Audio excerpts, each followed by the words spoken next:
Saudara, jumpa lagi bersama saya Dita Oktari Mauludea di dalam program acara Ketapang TV Jurnal, edisi Kamis 4 Februari 2021. Berbagai informasi menarik seputaran Kabupaten Ketapang dan sekitarnya akan kami suguhkan untuk Anda. Inilah dia Ketapang TV Jurnal selengkapnya.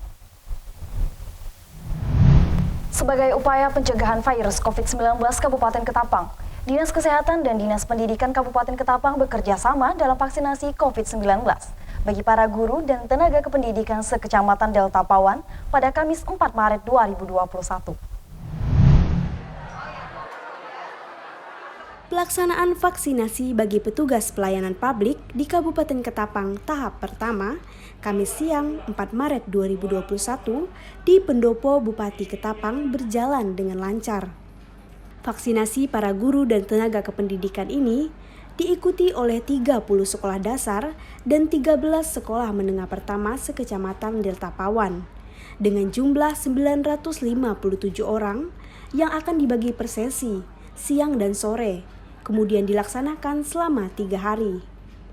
Tahapan vaksinasi dimulai dengan pendaftaran, screening, penyuntikan vaksinasi,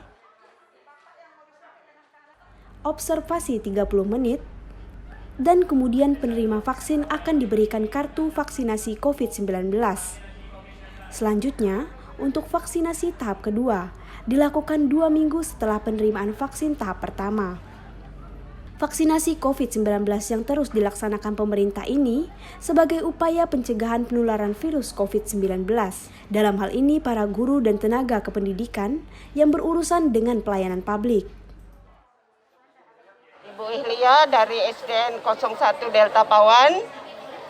Hari ini saya sudah divaksinasi. Rasanya enggak itu sih, hanya pegal dikit aja. Pegal dikit aja. Lama nggak, Bu? Enggak, hanya sebentar saja. Harapannya, Bu, buat guru-guru yang lain yang divaksin hari ini? Semoga mereka sehat semua, tidak ada terjadi apapun. Pokoknya salam sehat semuanya. Semoga dengan divaksin ini para pegawai atau guru, baik SD maupun SMA ataupun yang lebih tinggi bisa belajar dengan baik. Hari ini kita udah mulai ya untuk vaksinasi khusus kepada petugas layanan publik. Jadi hari ini kita mulai dengan guru ya, dan nanti dilanjutkan dengan petugas layanan publik yang lain. Sasaran untuk hari ini itu 300 orang dibagi dua sesi ya. Yang pagi dan siang ini 150 orang, dan nanti siang dan sore kita 150 orang lagi. Jadi total hari ini sasaran kita 300 orang. Khusus hari ini memang untuk guru SD. Besok masih guru SD juga 298 orang. Dan hari ketiga, hari Sabtu ya, itu khusus guru SMP sebesar 329 orang. Jadi sasaran kita untuk 3 hari ini berjumlah 927 orang. Itu semuanya guru SD dan SMP. Sedangkan untuk yang SMA nanti akan kita jadwalkan setelah ini. Kemungkinan minggu depan bersama dengan petugas layanan publik yang lain. Itu yang rencana kegiatan kami selama 3 hari ini.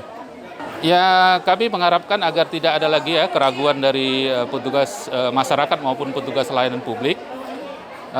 Tidak ada lagi kekhawatiran mengenai apakah halal atau tidak, apakah ada efek samping atau tidak. Kami yang di kesehatan, tenaga kesehatan hampir seluruhnya sudah divaksin, baik yang pertama maupun kedua, dan tidak ada efek samping apapun. Jadi alhamdulillah sampai sekarang tidak ada efek samping. Dan kami mengharapkan juga agar program vaksinasi ini untuk petugas layanan publik bisa berjalan lancar, dan setelah itu kita akan menyasar untuk masyarakat umum yang berumur 18 sampai 59 tahun.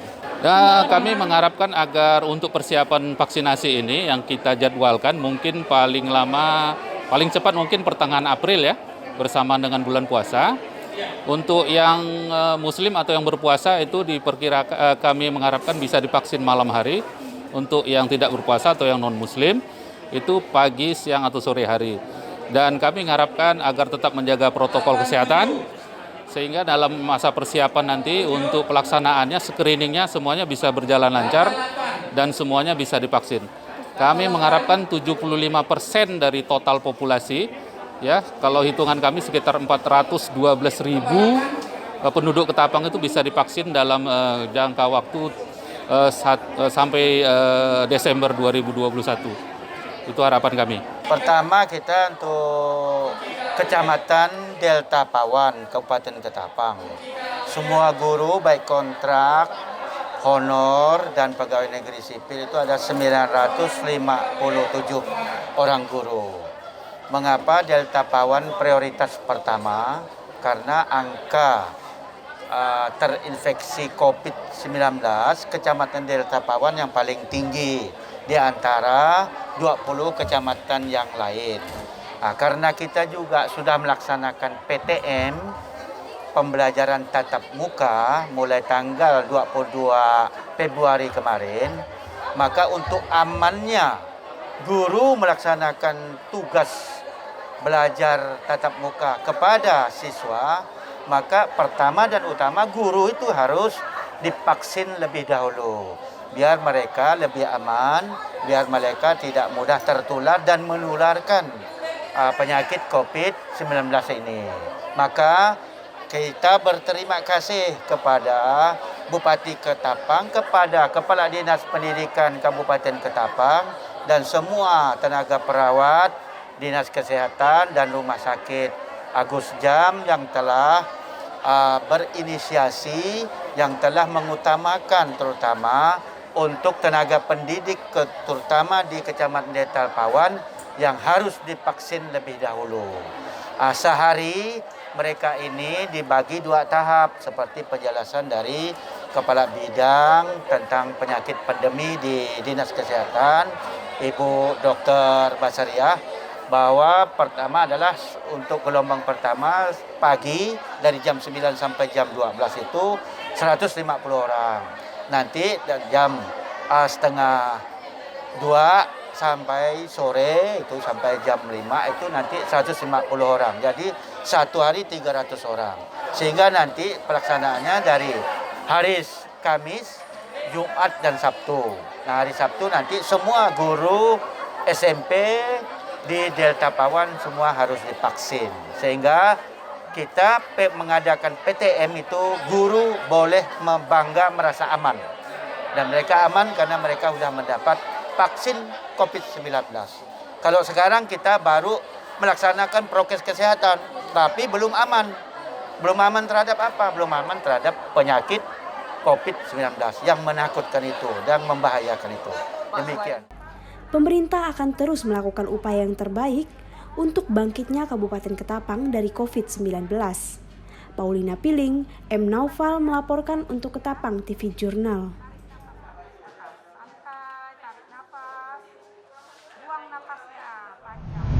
Kepala Lembaga Permasyarakatan kelas 2B melaksanakan perjanjian kerjasama antara Lembaga Permasyarakatan Kepolisian Resort Ketapang, Kejaksaan Negeri Ketapang, dan Pengadilan Negeri Kabupaten Ketapang. Kesepakatan keempat lembaga tersebut menyepakati tentang penanganan overstaying tahanan dengan aparat penegak hukum terkait, yang bertujuan untuk mempererat silaturahmi dan memperkuat sinergitas antar stakeholder yang terjalin selama ini, serta turut mewujudkan penanganan zero overstaying tahanan. Overstaying yang dimaksud adalah tahanan yang sudah lewat masa penahanannya dan belum ada perpanjangan surat penahanan berikutnya. Tentu kemarin kami coba menjajaki ini dalam rangka memperkuat sinergitas tentunya, sekaligus kami mencoba untuk bekerjasama dengan khususnya instansi penegak hukum ya, seperti Polres, Kejaksaan Negeri, kemudian ada Pengadilan Negeri. Tentu kerjasama ini secara teknis ini menyangkut tentang masalah overstaying ya. Kalau di kita itu ada istilah overstaying, yaitu terutama masalah perpanjangan penahanan ya. Kadang-kadang kalau komunikasi kita kurang baik itu bisa menghambat ya. Ini kan bagian dari pelayanan kami di lapas, terutama bagi warga binaan yang khususnya tahanan yang masih dalam proses pemeriksaan. Nah, ini perlu kami perkuat dengan Bapak Kapolres, kemudian dengan Bapak Kajari dan Bapak Ketua Pengadilan, dan ini sangat direspon dengan baik. dan beliau-beliau sangat mendukung dan kami bersama-sama melakukan perjanjian kerjasama tentunya, dan ini mudah-mudahan ke depan hal-hal yang terkait dengan masalah penahanan, terkait administrasi tahanan di sini bisa terselesaikan dengan baik. Nah, tentu ini bagian dari upaya kami memberikan pelayanan yang terbaik khususnya bagi warga binaan kami yang berada di lapas saat ini. Tentu ya untuk situasi pandemik ya masih sementara berlangsung, tentu kami himbau kepada seluruh masyarakat untuk tetap jaga kesehatan, untuk beraktivitas dengan teratur, kemudian menghindari kerumunan, dan tetap berupaya untuk menjaga pola hidup sehari-hari. Tentu kita semua saling mendoakan bersama-sama, mudah-mudahan kita bisa mendapat perlindungan dari Allah Subhanahu wa Ta'ala. Imran menghimbau agar masyarakat tetap menjaga kesehatan di masa pandemi COVID-19 saat ini, tetap menjaga jarak dan patuhi protokol kesehatan. Dari Ketapang, Tiara Nandika, Litok Tarimolodea mewartakan untuk Ketapang TV Jurnal.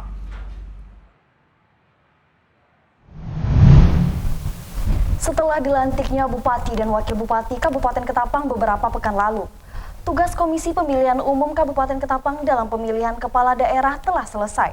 Namun tugas pasca pilkada masih harus dilaksanakan. Pemilihan kepala daerah Kabupaten Ketapang telah selesai. Namun tugas dan rutinitas pasca penyelenggaraan pilkada tetap harus dilaksanakan oleh Komisi Pemilihan Umum Kabupaten Ketapang. Ketua Komisi Pemilihan Umum Teddy Wahyudi pada acara silaturahmi bersama media pers mengatakan, Pilkada Kabupaten Ketapang tahun 2020 berjalan dengan lancar walaupun di masa pandemi COVID-19 yang cukup mengkhawatirkan. Namun, sampai saat ini belum ada laporan masyarakat yang terpapar virus COVID-19 karena datang ke TPS. Tugas pasca pilkada yang masih harus dilaksanakan KPU ialah pemeliharaan data pemilih berkelanjutan dan mengedukasi masyarakat tentang demokrasi dan kesadaran partisipasi pemilu atau pilkada. KPU konteksnya dalam penyelenggaraan pilkada sudah selesai dengan beberapa aspek tahapan sudah dilaporkan ke semua pihak, terutama pemerintah daerah, pemerintah provinsi, KPU RI dan KPU provinsi. Kita sudah sampaikan. Kemudian nanti terakhir pada laporan keuangan. Laporan keuangan ini semua proses dan silva anggaran yang tersisa penyelenggaraan pilkada 2020 nanti paling lambat itu April kita sampaikan kepada pemerintah daerah. Nah, pasca kegiatan itu tentunya KPU itu bukan bekerja bukan hanya di pilkada 2020 saja. Jadi pasca kegiatan pilkada 2020 KPU Ketapang ada kegiatan rutinitas terutama terkait pemutahiran daftar pemilih berkelanjutan. Daftar pemilih berkelanjutan setiap sebulan sekali kita dikoordinasikan dengan semua pihak, dikoordinasikan perkembangan data pemilih yang dinamis. Kalaulah ada laporan dari masyarakat soal data pemilih ini, kita tanggapi data itu dan kita langsung perbaiki. Nah, rekapitulasi jumlahnya itu nanti di 3 bulan sekali. Ya, misalkan ini Januari, Februari, Maret ya. Maret kita rekapitulasi. Jadi dari terakhir DPT kita yang ditetapkan pada tanggal 15 Oktober 2020 dengan jumlah pemilih 349.837 itu nanti berkembang terus, bisa bertambah, bisa berkurang sesuai dengan tanggapan atau laporan dari setiap pihak, terutama masyarakat juga untuk aktif itu dalam soal data pemilih bukan hanya di masa pilkada. Pasca pilkada, masyarakat juga sama-sama memantau perkembangan data pemilih. Ketika ada keluarganya meninggal, dilaporkan. Ketika pindah domisili, dilaporkan. Lalu kita nanti perbaiki data pemilih kita agar nanti di pilkada atau pemilu berikutnya itu kita tidak dilaporkan lagi dengan persoalan data. Jadi data itu pemeliharaan bukan hanya pada proses di pilkada atau pemilu saja, karena sudah diatur dalam Undang-Undang Nomor 7 2017 terkait Undang-Undang Pemilu. Ada pasalnya pemeliharaan data pemilih berkelanjutan itu sudah diatur. Untuk DPT sendiri seperti apa, Pak? Gimana? Dari DPT sendiri apakah ada peningkatan jumlah pemilih untuk Ya, pilkada nanti kemarin? kita lihat pada angka atau pada bulan di bulan Maret nanti apakah ada penambahan atau tidak. Saya pikir penduduk kita terus bertambah. Yang dulunya umur 16 menjadi umur 17, umur 15 menjadi umur 16. Untuk perkiraan sementara berapa persen jumlah pemilih pemula sendiri? Masih kita kemarin itu dalam lampiran BA hasil koordinasi masih angka yang lama. Angka DPT di 34983. Teddy Wahyudin menambahkan, angka partisipasi politik masyarakat Kabupaten Ketapang di Pilkada tahun 2020 meningkat dari tahun sebelumnya. KPU berkomitmen untuk berusaha meningkatkan partisipasi politik masyarakat, terutama masyarakat pedalaman. Paulina Piling, Uti Ajran melaporkan untuk Ketapang TV Jurnal. Sejumlah mahasiswa yang tergabung dalam aliansi mahasiswa Sambas menggelar aksi damai di kantor Balai Konservasi Sumber Daya Alam atau BKSDA, Provinsi Kalimantan Barat. Dalam aksi ini, mahasiswa menyegel kantor BKSDA Kalimantan Barat dengan membentang sejumlah tulisan di depan kantor BKSDA Kalimantan Barat. Ini yang mengawasi di Polda di Pernah. Puluhan mahasiswa ini menggelar aksi damai di depan kantor BKSDA Provinsi Kalimantan Barat Selasa 2 Maret 2021. Dengan membawa sejumlah tulisan, aksi damai mahasiswa ini mendapat pengawalan ketat dari aparat kepolisian. Aksi damai yang digelar mahasiswa ini merupakan buntut dari penangkapan Jumardi, warga Dusun Tempakung, RT 01 RW 01 Dusun Tempakung, Kecamatan Sebawai, Kabupaten Sambas, pada 11 Februari 2021 lalu, atas dugaan menjual burung bayan yang merupakan satwa kategori dilindungi. Dalam aksi damai ini, mahasiswa meminta BKSDA Kalbar segera membebaskan Jumardi. Selain menggelar aksi damai, mahasiswa juga turut menyegel kantor BKSDA dengan membentangkan sejumlah tulisan di depan kantor BKSDA. Ya jelas, inilah akar permasalahan yang terjadi, yang berujung kepada penangkapan kawan kami Jumardi. Tupoksi dari BKSDA tidak digunakan, sedangkan anggaran untuk sosialisasi sudah dianggarkan, sudah ada. Faktanya, sosialisasi yang berada di Kabupaten Sambas itu tidak ada.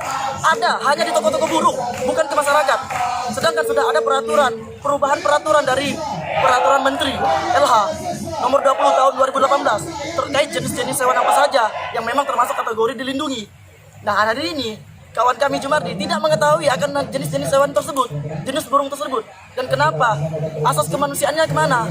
Kenapa sampai berujung kepada pelaporan dan penangkapan? Bahkan saat ini status kawan kami Jumardi sudah menjadi tersangka. Kemana asas moralnya? Kemana asas kemanusiaannya? Seharusnya korelasi, introspeksi diri BKSDA. Dari dialah yang merujuk kepada kesalahan yang memang di sini merujuk kepada aturan bentuk kepada peraturan perundang-undangan. Mahasiswa meminta agar BKSDA gencar mensosialisasikan hewan apa saja yang masuk dalam kategori dilindungi dan melakukan itikat baik dalam menyelesaikan kasus yang ada saat ini. Dari Kota Pontianak, Tiara Anandika, M. Amarudin mewartakan untuk Ketapang TV Jurnal.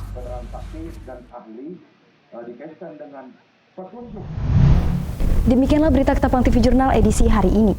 Saya Dita Oktari Mauludea beserta seluruh tim redaksi yang bertugas pada hari ini pamit undur diri. Terima kasih dan sampai jumpa.